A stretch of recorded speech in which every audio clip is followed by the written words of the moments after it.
وما خلقت الجن والإنس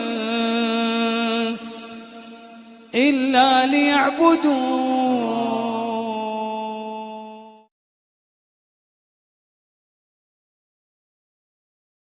Any brother? Yes, brother.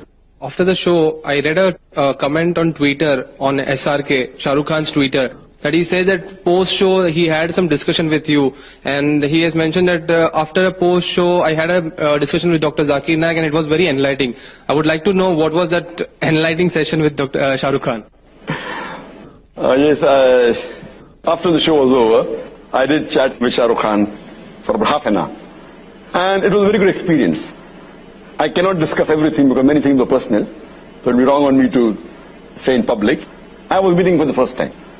It was the first time I met him personally, though there are some common friends who are his friends and my friends. But this is the first time meeting him personally. And one thing is for sure, that I am happy that I maintained my policy of not to just rely on the news. But before the show, and which everyone may be aware, that it comes in the media, many people, many of my friends have told, Shahrukh Khan is not a practicing Muslim and he's not happy to be a Muslim, and he normally gives comments against Islam and he does this and that. I personally have not heard it personally on the television. I have not heard, because I watch television very little. But because it were comments, I followed the verse of the Quran. Quran says in Surah Hujurat chapter 49 verse number 6, that whenever you get a message, check it up before you pass it on to the third person. The same thing what I use, whether anyone asking comment, like Barkhadat asked me on Osama bin Laden, I said I don't know. Same thing, even though hearing negative comments on Shahrukh Khan, I always said Allah Alam.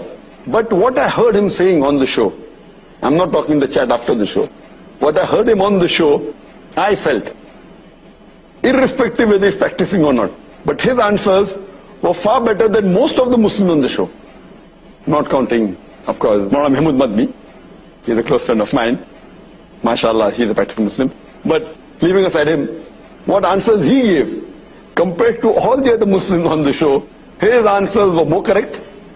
And he rightly agreed, saying that, that though he does film acting and singing and dancing, he says it is haram.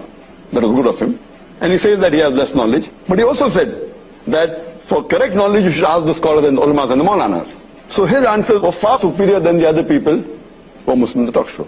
And after the show, one comment I'd like to make, that while discussing on the issue of Muslim identity, he asked me, Dr. Zakir Naik, he said, Dr. Zakir Sahab, what is your view? How important is it to keep a beard and wear the cap? So giving an analogy, that it wasn't a talk show, there was no Barkhadat. So I could explain to Brother Shahrukh Khan more easily and, without any interruption. So I told him that when you appear for an examination, there are some questions which have 1 mark, some questions have 10 marks, some questions have 20 marks. The Muslim identity, wearing the cap and the beard, though it's not of utmost importance, but it is important, it may carry maybe 1 mark. Behaving, practically being honest, speaking the truth, these points about Islam, the practice, may carry 10 marks, may carry 5 marks. So, though keeping a beard is not the most important, you can miss the 1 marks and concentrate on the 10 marks and 5 marks and 20 marks. But if someone wants to score distinction, he will try and even get this 1 mark. For example, when we appeared for the medical examination, we tried even to get that half mark, because we want to score above 90. So when you want to score above 90, this is very important. Beard is important and cap is important. It's a part of the sunnah. But if someone doesn't keep a beard, you cannot say that he's not a Muslim. You cannot say he's not a Muslim, doesn't sport a beard or doesn't wear a cap. But, you have given a very good analogy. So you like the example, that it is important, but may carry 1 mark, 2 marks. The more important is the amal. The other things about being honest, about offering salah, not doing shirk. This is of more importance. And as I mentioned even in my answer to the talk show, that if a person does not keep a beard, it doesn't come in the 70 major sins. There is a scholar by the name of Imam al-Dhahabi, and he has listed the 70 major sins in Islam. First being the shirk, then being murder, going down the line. But the beard doesn't appear. That does not mean it's not a sin. Some scholars say that it is a sunnah, mustahab. That's encouraging. Some scholars say that it is fard to keep a beard. But whatever it is, no one puts it in the major sin. Either it's a minor sin or it's a very important sunnah. So it's not part of the major sin. Hope that answers. إن أعجبك الفيديو لا تنسى الضغط على زر الاشتراك والإعجاب وترك تعليق أسفل الفيديو، ولا تنسى أيضا مشاركة مقطع الفيديو مع الأصدقاء.